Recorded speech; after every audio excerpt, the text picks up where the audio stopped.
and welcome to another Pathfinder After the Righteous video. This is another Treasure of Midnight Isles video, same run. I'm just gonna give a quick intro here. Hopefully it's quick this time. I don't even know how many takes I've done. I'm gonna give a quick intro here to explain the stuff I'm not showing. So I cleared out a whole zone, the boss fight took an age. In that I picked up a new companion who is a shifter. She shapeshifts into a fey monster that does a lot of attacks with a very high accuracy, and they all sneak attack. Full rogue sneak attack with higher accuracy than a rogue would have. It is as crazy as it sounds. And then, just for a quick summary for you, the backline is the summoner, who is going to be in the Zalta for a wee passive buffs. That will also apply in super summons. Then we have like an ice witch doing massive AoE CC. She's also a blaster, but spell resistance is a pain. And the CC AoEs like Winter's Grasp and Burning Entanglement don't really care about spell resistance much. Then we have the Arcanist, who is a blaster, who is somewhat disappointing because he doesn't do as much damage as I'd hoped. The marshals do so much more. He just kills that adds additional enemies, while the marshals focus big enemies. Yeah. Then the Divine Herbalist Oracle essentially has the healing of the Paladin and a Cleric stacked on top of each other with both basically lay on hands and channel divinity, or no, channel positive energy, using two separate resources, which is crazy because normally lay on hands you have to spend 2 to convert it to channel positive energy, or you just have channel positive. Having them both separately is crazy. And then he's really tanky with very high AC. Everyone on the front line other than Ranger is tanky, but the Ranger is on his mount, so he won't be targeted. The mount will be targeted instead. I think Oracle gets 35 AC, and the mount and the shifter both have 42. Which is absurd. The mount. So the Ranger and his mount. The mount is a hippogriff. I've called him KFC because it's a bird thing, so chicken. All the frontliners, one of the crits, the other two, if they are also flanking, the same creature will get an attack on that creature. They also have multiple attacks of opportunity, so they can activate this a lot.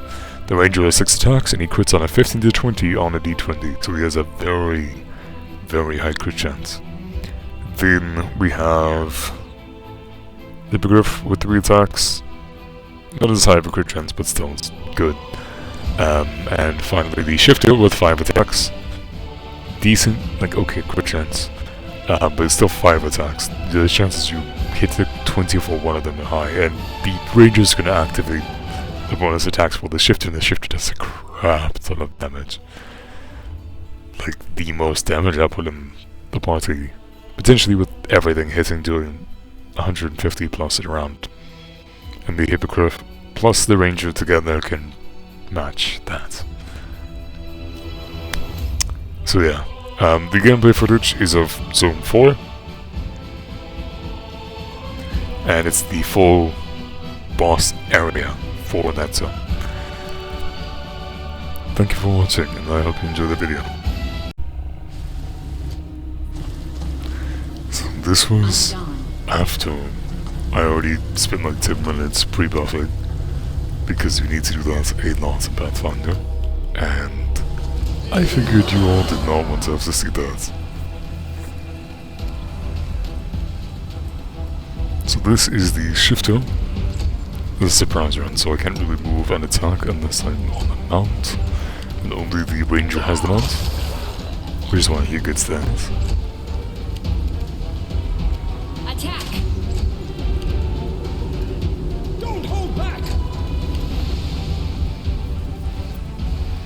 Initially I was trying to save spell slots. I had managed to avoid corruption, So I was going to rest before the final boss, but I accidentally like triggered a fight that required me to trigger the final boss to exit turn-based mode. I just turn it off and on again. I'm so smart when my brain is fried. But Cackle, that is Protective Luck plus Cackle. Basically, the witch targets, so an ally of the witch targets is a lot harder to hit. Enemies roll twice and then take the worst when attacking them. Cackle extends the duration, so you can do it infinitely. And Cackle is a move action, so you can just move 5 feet and Cackle and then cast spells as normal. Having a time formation really makes it work well, and you can maintain it on multiple allies at the same time. It is the reason I have a witch in every single build. It's crazy. When they're onto spell slots, they're still one of your best support casters. Because hexes, like Protective Luck, do not use spells. They aren't spells. I think they're supernatural abilities with unlimited uses. I want the shifter to go after someone in melee range so that she can get sneak attack. There is a disappointing Arcanist.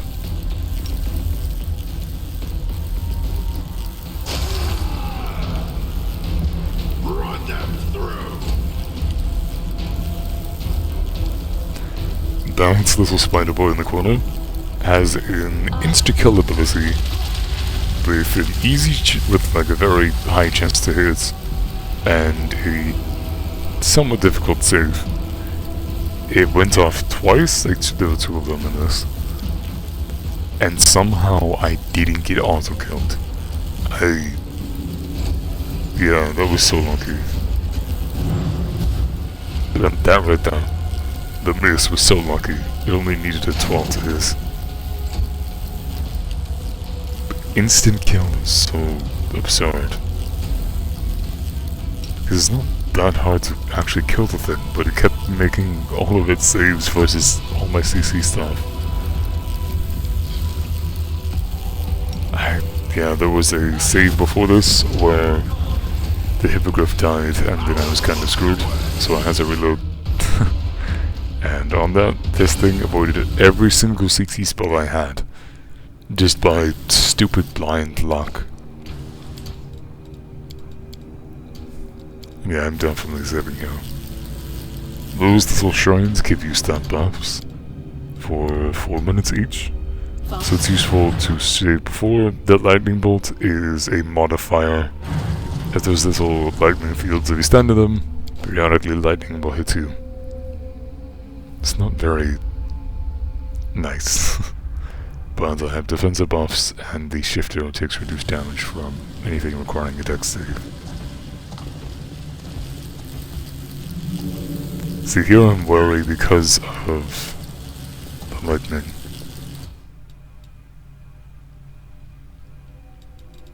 I shall not. And this is the witch's CC. Because of an upgrade called Selective Meta Magic. She can make her spells only harm enemies, so allies don't get tripped by that. But enemies just stay stuck on the ground and can't act. It's so good.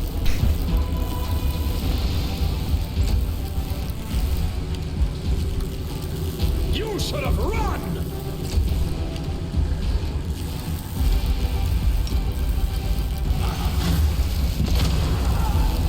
So, decent Agler, over a few rounds, those fireballs kill, and then that's the other characters focus on the big boys.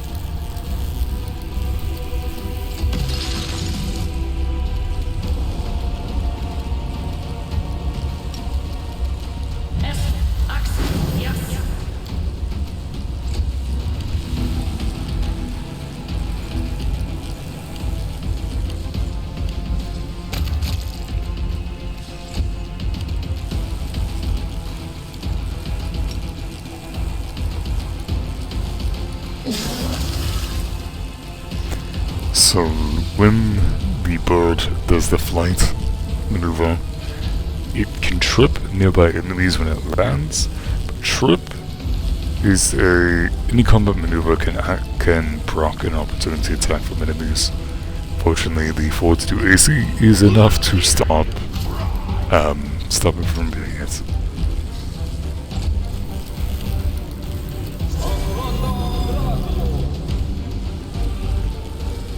This will hurt!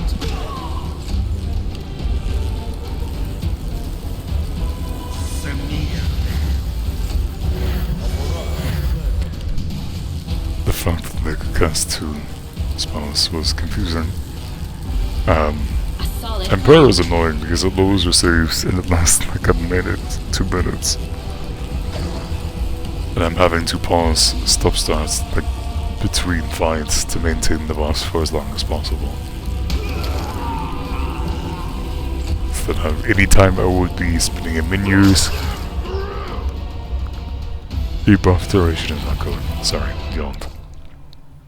So here I'm pausing.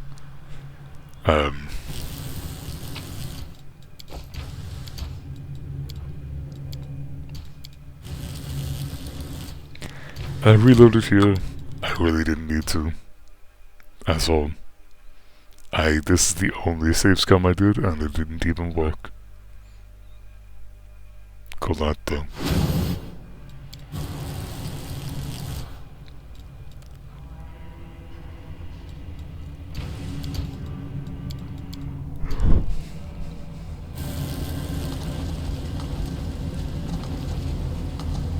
I'm gone.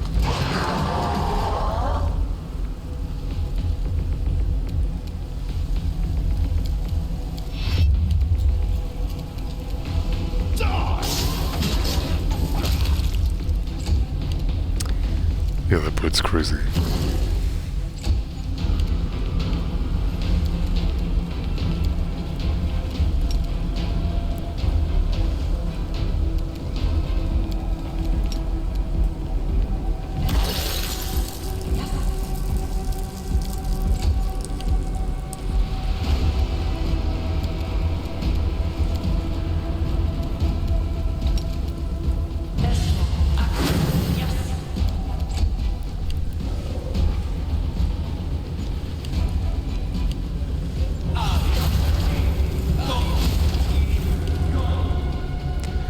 Protection from elements completely nullified fire damage.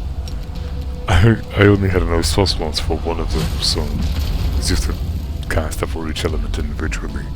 So I am glad that I guessed correctly that I should be blocking fire damage. Let's hear you cry!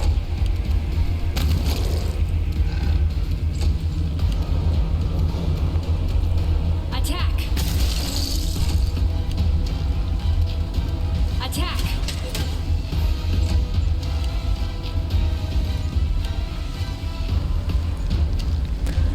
Again, just trying to not waste too many spell slots.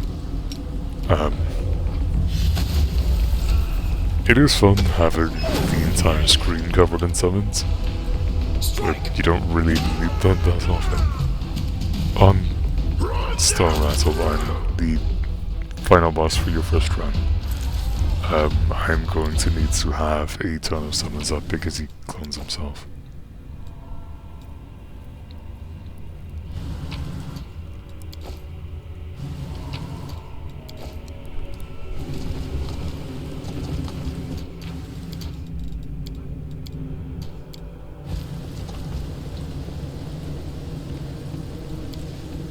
Completed.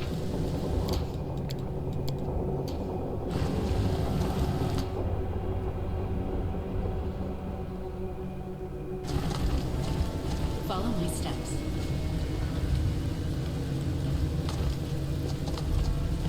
None shall escape!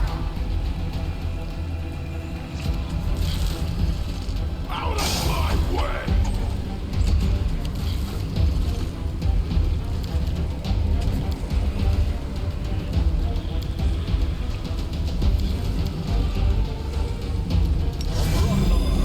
You should have run! Yeah, this is another one of those retrievers. I think they're called hunter retrievers. they are scary because of the instant kill.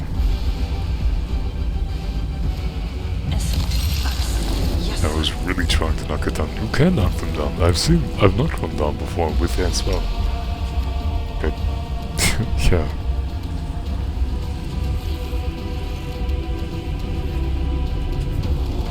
I was just trying to renew the haste on everybody. Haste lasts 1 round per level, and then I've doubled it with extend meta magic. Meta magic is basically feats or upgrades rather that you can take to modify your spells. They usually increase the casting time and make spells require a higher slot, but you can reduce the slot cost increase with favorite meta magic, which is a mythic path option. So the summoner has extend and selective, and mythic favorite meta magic for extend, and then the 2 blasters have selective and bolster, but only the favorite meta magic for selective. So they can basically remove friendly fire for free, and the summoner can double the durations of spells for free.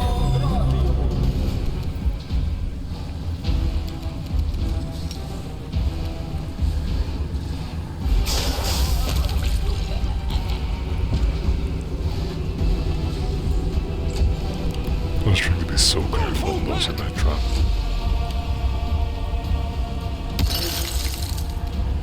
Aim carefully. Aim carefully.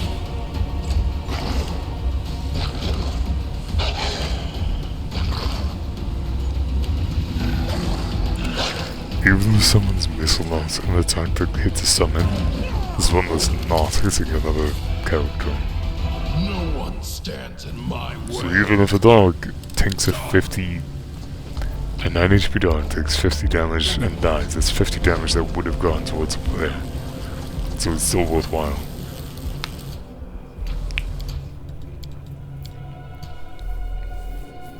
Let us see.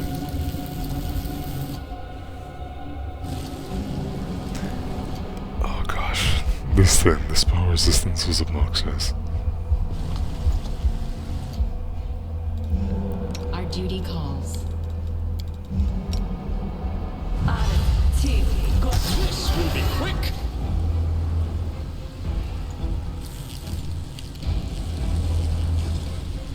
I was looking to see,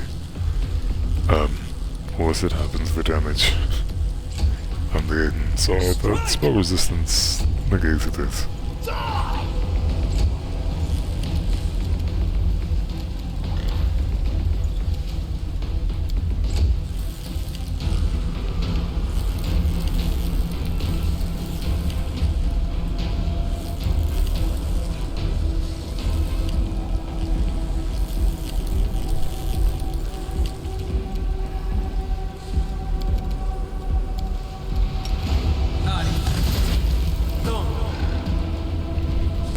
I was so surprised they both hit. I had to check his bonus to the spell resistance rolls. And the fact that he only had a +10 made me even more surprised. Let's hear you cry. I was not expecting him to be able to actually hit. But then Marshals cleaned it up because spell resistance doesn't matter to them. Got it. Seriously. Marshals are so the way to go in this, and animal companions too.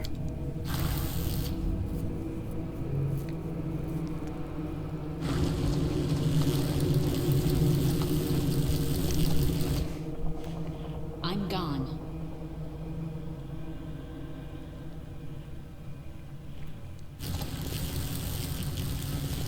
Be careful, everyone.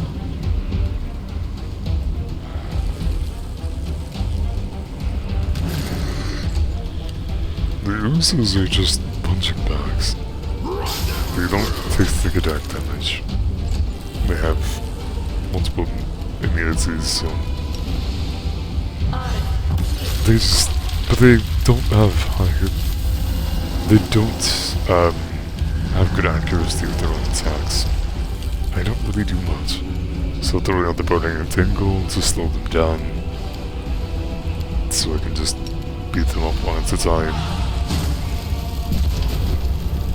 The mimics, I think they can do something too if you're on low level, but otherwise they do basically nothing to you.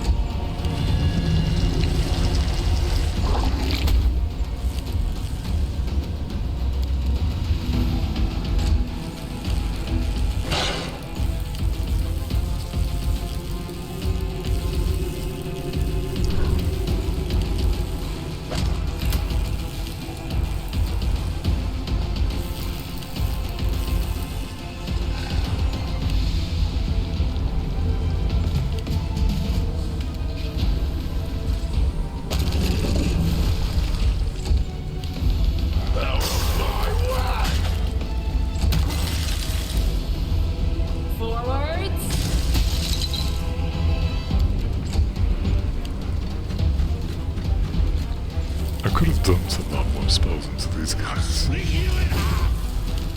Don't hold back! I really didn't need to be so conscious.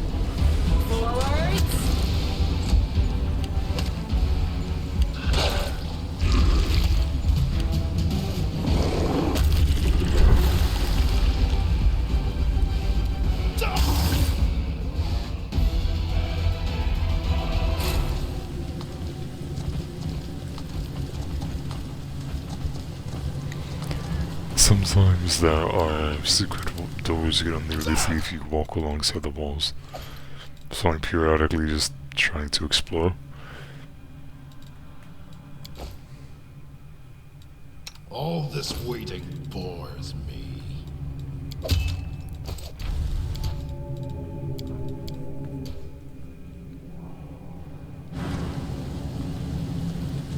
Follow my steps. There's a special enemy always on the far right side of this map. Cut them to pieces! They use like tile slots, but I think the boss zone for each region is standardized. So there's always a secret boss here with a chest behind it.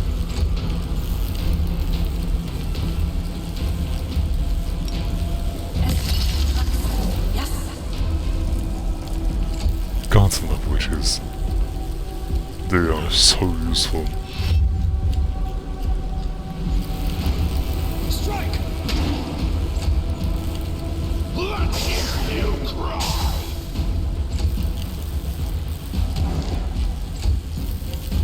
A solid plan.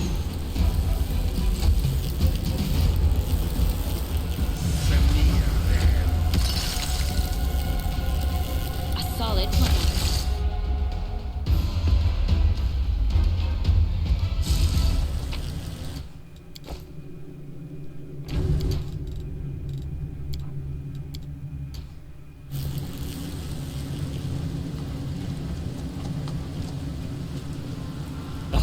A test of my abilities.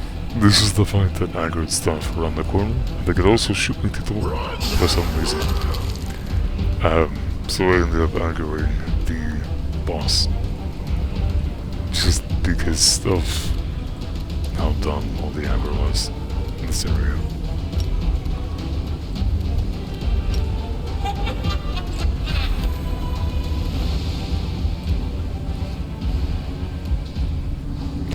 I really was just desperately looking for what are these things.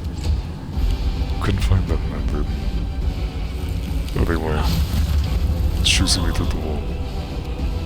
Fortunately, protection from energy is an amazing spell, and using it communally, doing the communal version is so clutch.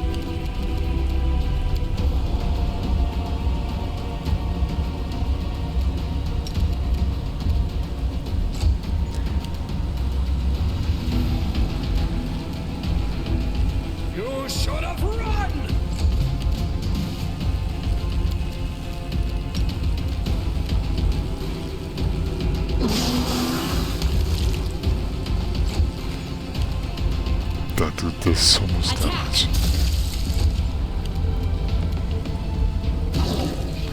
And so does she. See, I knew the boss was going to be on the podium to the right, but I also had no clue where to find the other enemy. So why am I still stuck in initiative order? I could have just pressed T to cancel the initiative stuff, but I forgot that was an option, so here we go. The boss is right there. Technically I hadn't aggroed it yet, but then I was like, you know what, screw it, I'll just aggro. And that was a lot of damage to do. Am I giving one turn to this thing? Spell resistance is pain.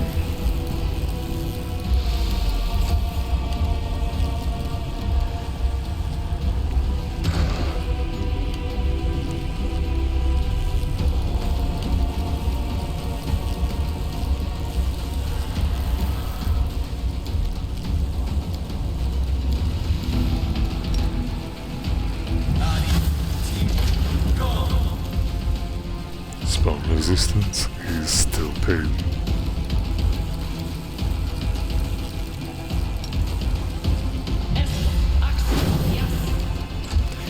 Fortunately, summons don't really care about spell resist. I usually summon which conjures a thing. The conjured item or effect often doesn't care about spell resistance, so This will hurt! at least in the tabletop version. Out of my way!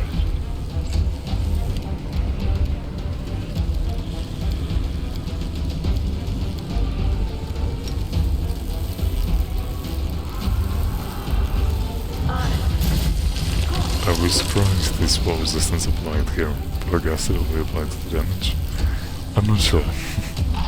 The goal was to apply concealment from the blizzard, but it didn't really work out. Didn't really matter anyway though.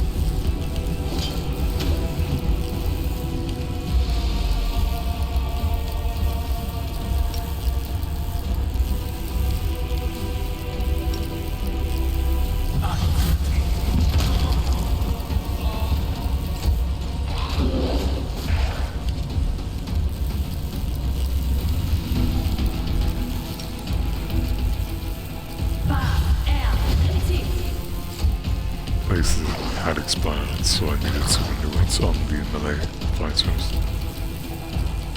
Don't hold back!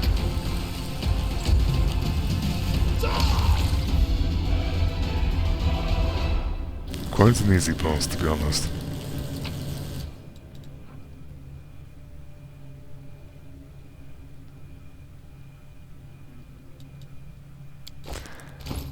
I was disappointed they wouldn't stack with the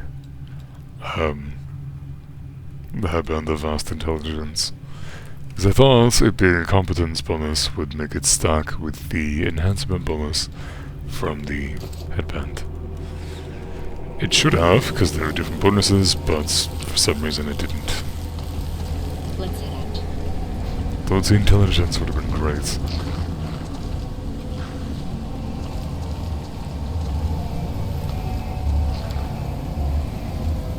So, shortly after this, there is a segment with the builds. They're going to be up on the screen briefly. I will give a quick synopsis, but you can pause and see exactly what is happening. So this is the summoner. She's a sorcerer, Abyssal Bloodline, which gives her access to some nice feats. And also gives her summons some damage resistance and more bonuses, like it makes them stronger. So Extend will let her have the summons up more, and then she's going to Zata for nice team buffs. He is a dex beast fighter, so Mythical Beast makes his Hippogriff ignore damage resist and weapon finesse. Mythic lets him damage with dex. So all the 2 weapon fighting stuff and all the dex based stuff, Outflank and combat reflexes, are going to give us a lot of bonus attacks. And then Hammer the Gap is more damage for each attack you made in this turn. It combines puts it in well. This is the Hippogriff. You want Dodge, then improved unarmed strike, and Crane Style for making defensive fighting better. It's kind of mandatory on your companion builds. Aggressor does bleed on hit and power attack, and it makes you hit better against bleeding enemies. So that's lay on hands and channel, those are the main sources of healing. I give him a lot of tank stuff. Selected channel means you don't heal enemies. And yeah, nothing too fancy.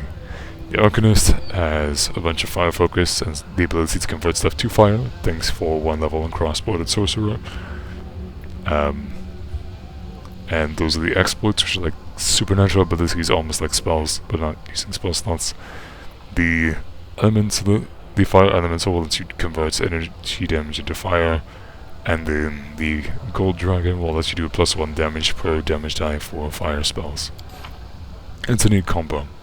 The Descendant element lets me ignore immunity and damage resistance to fire, and favorite meta magic is letting me avoid friendly fire. So the Witch has basically the same feat setup, exactly, except everything is geared towards cold. She also has the 1 level dip into Sorcerer, but this time for Silver Dragon and Water Elemental. Yeah. And then the hexes that I had the mouse circling around were Protective Lock and Cackle, which would basically make it harder for enemies to hit a target ally, and then the Cackle extends the duration of it, so you can have it infinite and have it maintain on multiple characters at the same time. Witch's Grasp is amazing, Burning Entanglement is amazing, and then Lightning Bolt is also great. I'm converting all the damage dealt to cold and making cold to have spells of higher TC, thanks to Flow of Water, the ring I focused on. Yeah. This thing, natural weapons are light weapons, so you can use weapon finesse with them, and the improved critical helps trigger outflank for giving allies more attacks. This thing is crazy. Sneak attack as though you were full rogue with 5 attacks and solid stats. This is crazy. Hammer the Gap has more attacks you take, the more damage you do. So the more attacks you land, the more damage you do on the next attack. And yeah, the Wolf makes you do more damage on hit too. Thanks for watching.